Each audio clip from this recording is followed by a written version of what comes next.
Queridos hermanos, qué bendición poder compartir con ustedes este domingo, día del Señor. Un día de esperanza, el día de la luz, el día de la familia. Y qué tan misericordioso es Dios que nos ha hablado al corazón. Qué tan misericordioso es Dios que en este momento de dificultad, de zozobra, de incertidumbre, no nos deja vacíos y no nos deja en la intemperie. Y es por eso que la palabra de Dios en este domingo va directo al corazón.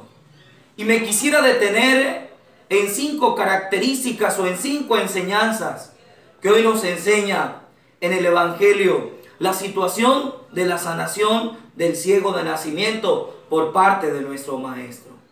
Y lo primero sería comprender y entender, queridos hermanos, relacionando con ese momento de la pandemia COVID-19 o coronavirus, es que el impedimento del hombre o la ceguedad nuestra ciertamente no es una limitante para ver a Jesús.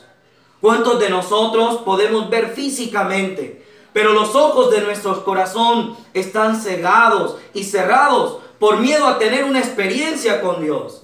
Qué importante entender y comprender que cuando Jesús pasa por la vida del hombre, la transforma inmediatamente. Qué importante entender y comprender hoy a través de este pasaje bíblico que el Señor desnuda nuestra ceguera, que el Señor nos da segundas oportunidades y que el Señor siempre va a lo más hondo y profundo de aquellas necesidades nuestras.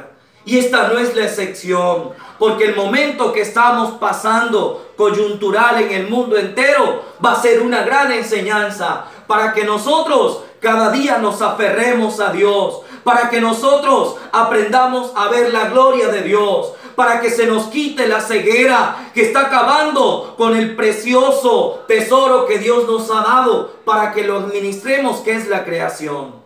La ceguera no es un impedimento para ver al Señor.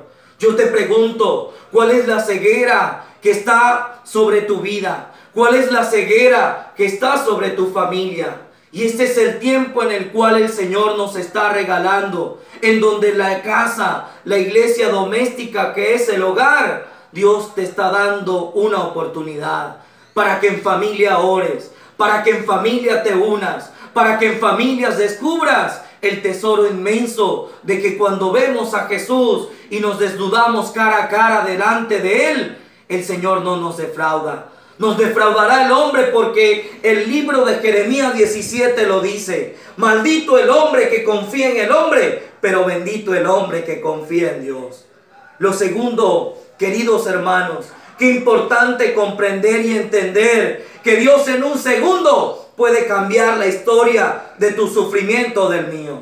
Muchas veces nosotros vivimos anclados en un pasado. Y había un pasado en este ciego, pero este ciego no dudó en dejarse tocar por la gloria de Dios para que su historia cambiara en un segundo. ¿Cuántas oportunidades Dios nos da 24/7? ¿Cuántas oportunidades Dios nos está regalando en cada segundo, en cada minuto, para que nosotros comprendamos que si nos alejamos de Dios, seremos nada? Por eso lo dice Romanos 8:28. Todo sucede para el bien de los que ama a Dios. Y esta situación que estamos viviendo es un diagnóstico perfecto, que entre más nos alejemos de Dios, muchas veces nuestra historia será la misma y volveremos a cometer los mismos errores. Pero hoy hay que hacer un alto en el camino y hay que decirle al Dios de la historia: cambia mi vida porque tú tienes el poder, cambia mi vida porque tú tienes la autoridad. Lo tercero, queridos hermanos, en esta pedagogía o en esta enseñanza del Evangelio, es que el ciego, aunque físicamente era un impedimento ver, este hombre jamás perdió las esperanzas. Y cuando uno no pierde las esperanzas, va a testimoniar a los demás lo que Dios ha hecho en nuestra vida. Por ahí dice un adagio popular que lo último en la vida que uno pierde son las esperanzas. Nada de perder las esperanzas en este momento, porque si el Señor está con nosotros, ¿quién estará contra nosotros? Nada de mirar atrás, porque el Señor nos está mostrando que siempre ha sido fiel con nosotros, y lo acabamos de meditar en el Salmo 23. Es que el Señor es mi pastor, nada me faltará. Por eso, queridos hermanos, la esperanza siempre tiene que abundar en la familia. La esperanza siempre tiene que abundar en nuestro diálogo. Nada del pesimismo que nos quiere someter. Nada del pesimismo que nos quiere hacer caer y que nos quiere hacer entrar en pánico y en miedo. La esperanza nos salvará, lo dice Pablo. Por eso, Señor Jesús, hoy danos una dosis de esperanza, de confianza, de fortaleza, para jamás mirar hacia atrás, sino ir de camino y delante de tu presencia. Lo cuarto sería, queridos hermanos, comprender y entender que aún el Señor nos lleva al límite de nuestra propia historia para que nosotros aprendamos a valorar lo que tenemos, a valorar nuestra familia, a valorar las situaciones en las cuales Dios se manifiesta. Y esto podría ser una analogía de lo que mucha gente dice en el mundo. Pero ¿dónde está Dios en ese momento? Pero si Dios nos creó amor, ¿cómo va a permitir tanto? Pero si Dios es un Dios de bondad, ¿cómo va a permitir que se mueran? Inclusive podemos ver el retrato perfecto en Italia. ¿Cuántos no han muerto? ¿Y cuántos sacerdotes no han muerto por dar la vida y confesar la fe en aquel en quien profesamos? Un Dios de vivos y no un Dios de muertos. Queridos hermanos, no esperemos tocar límites para volver a Dios, porque este es el tiempo. Para muchos será el tiempo de la tribulación, pero para un hombre de fe, este es un tiempo de aprendizaje y una oportunidad para aferrarnos y para hincar nuestra vida y para de rodillas muchas veces lograr lo que el mundo o la razón no puede. Por eso, queridos hermanos, dirán muchos, pero ¿para qué orar si las cosas siguen igual? Pero la oración es la mayor arma que nosotros tenemos para vencer al mal. La oración es el antídoto perfecto para que la familia comprenda y entienda que sin Dios no es nada. Por eso, queridos hermanos, qué hermoso entender en esta quinta enseñanza, que va relacionada desde la primera lectura del primer libro de Samuel, el Evangelio. Dios no juzga de apariencias, Dios va a lo más profundo del corazón. Este hombre ciego era marginado, este hombre ciego era relegado, este hombre no contaba para el mundo. Y aunque el mundo muchas veces te haga pensar que tú no cuentas para él, desde tu oración tú cuentas para Dios.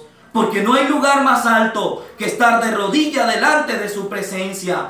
No escatimes momentos y no escatimes tiempo en esta oportunidad que Dios te está hablando al corazón. Y Dios sigue hablando en cada momento. Dios sigue hablando y se sigue mostrando. Porque Dios es un Dios compasivo, lento a la cólera y rico en piedad.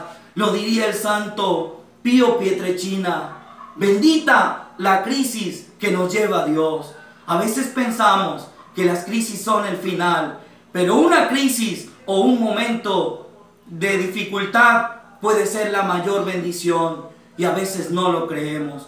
Porque recuerda, querido hermano, querida familia, queridos que hoy en este momento nos están acompañando, después de una gran noche de oscuridad, se avecina un nuevo amanecer, lleno de esperanza, lleno de amor, porque Dios tiene el control.